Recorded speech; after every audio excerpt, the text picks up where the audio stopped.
Actuellement, la méthode qu'on a développée récemment au Vanuatu fonctionne très bien, ces injections acides de vinaigre et de citron.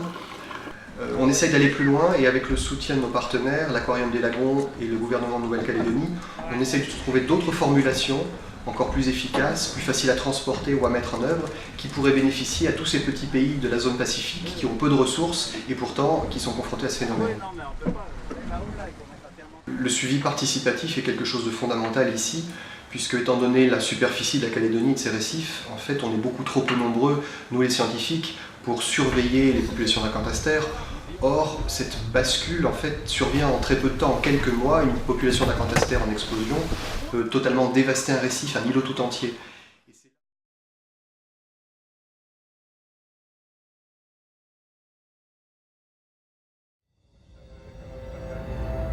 La première lumière, c'est la première fois que de la lumière autre qu'une lampe de calibration ou la lumière ambiante va parvenir dans l'instrument. La lumière d'un astre, d'une étoile, d'une galaxie.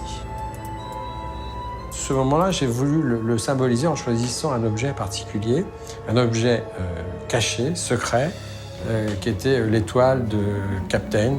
Et j'ai choisi cette étoile parce qu'elle est située à très années-lumière. Ça veut dire que quand la lumière est partie de l'étoile, c'était en 2001. Au même moment, nous répondions à l'appel d'offres de l'ESO. Pendant 13 ans, la lumière a parcouru à 300 000 km par seconde le vide intersidéral. 13 ans plus tard, elle est arrivée dans le canal numéro 6 de Muse.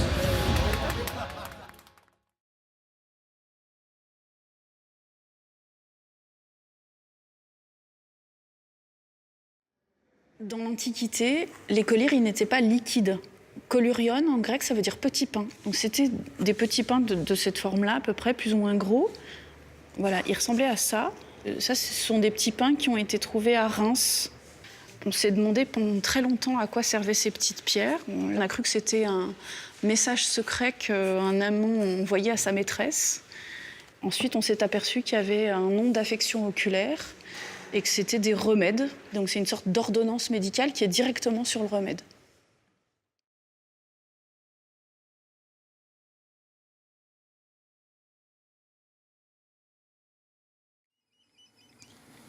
Donc ici, c'est typiquement le type de vocalisation qui nous intéresse. Ce sont des sifflements qui peuvent véhiculer de l'information entre individus.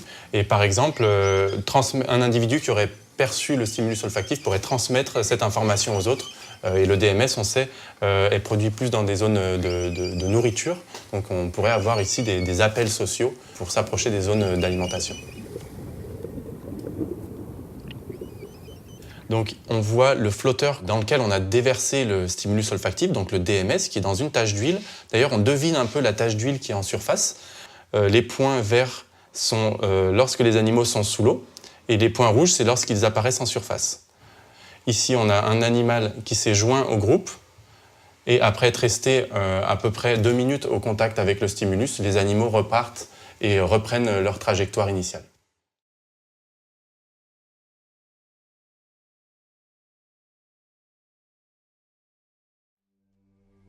Je pense qu'il y a un lien en fait entre les émotions qu'on a et la science qu'on fait. En fait. Donc moi, j'ai été vraiment touchée par certaines choses qui m'étaient arrivées, qui m'ont du coup motivée vraiment plus à partir dans certaines directions de recherche.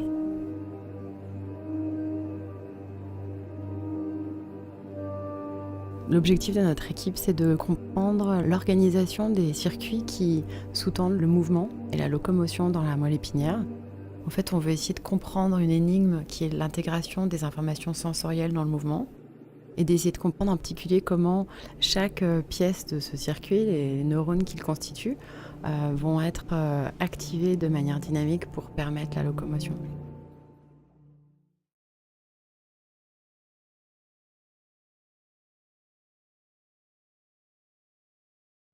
Le principe, c'est d'essayer de comprendre et d'identifier les mécanismes qui se passent dans ces accidents particuliers où un deux roues remonte les fils de véhicules qui souvent sont des véhicules soit arrêtés, soit qui évoluent à faible vitesse. Il y a tout d'abord un mécanisme qui est un petit peu transversal, qui est global, c'est l'espace utilisé par le deux roues. En fait, le deux roues, il utilise des espaces où il n'est pas attendu. Donc dans les manœuvres des véhicules, par exemple ce véhicule qui va tourner à gauche pour entrer dans un parking ou dans une résidence, il ne va pas chercher l'information pour savoir si éventuellement une moto est en train de circuler ici. Donc il va s'engager sans prendre d'informations, il va surprendre la moto qui, dans certains cas, aura le temps de réagir et dans d'autres cas, ne pourra pas réagir et ça produira un accident.